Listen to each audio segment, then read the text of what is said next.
To another court story into Tuko Shoba's bail application case, postponed till Monday for arguments. Shoba is accused of being the mastermind behind the murder of Tshegofatso Pule, but he insists he's innocent. Pule's lifeless body found hanging from a tree in Florida in June last year. She was 8 months pregnant with Shoba's child at the time. Our reporter Slindela Masekane joins us now. Sli, it was a very dramatic day in court, and I think it's the release of the cell phone records and the SMSs that have just blown this whole story. Take us through it. Shocking revelations in the Roodepoort Magistrates Court today, and all because of the reapplication Tuko Shoba has brought back to the court, saying that he had brought new facts that would assist the court in his bail application and granting that bail application.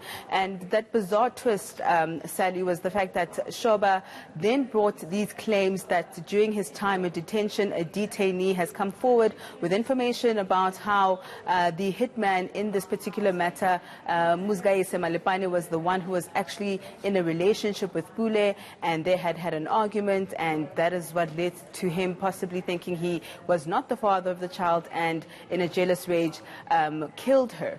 But the cell phone records that were brought forward today by the state were basically like receipts. I have to call them that, because the state was showing hour by hour, minute by minute, the communication between Shoba as well as Malepane right up to the very day in which Pule was last seen alive.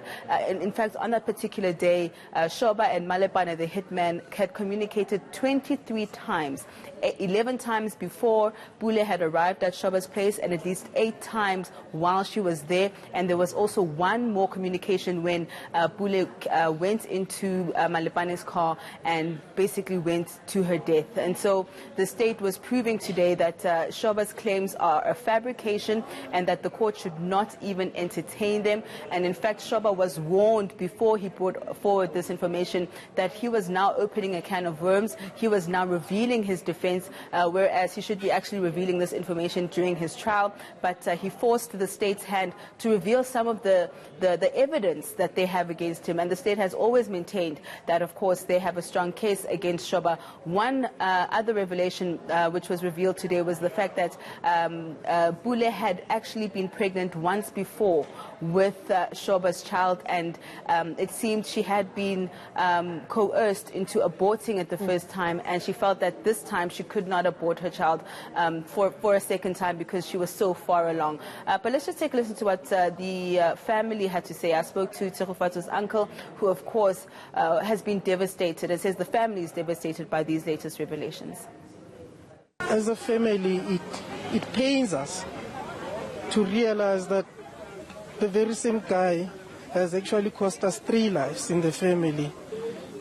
There's the child who was aborted by Tshegofatso. We didn't even know that she was pregnant before. And then at the time of her murder, she was pregnant. So we're looking at a person who just didn't want and appreciate any life. This is absolutely horrifying, the information emerging, and as you say, so much coming out just during the bail application before this trial is underway. Thank you very much for keeping us up to speed with a really important story. That was our reporter, Slindela Masekane.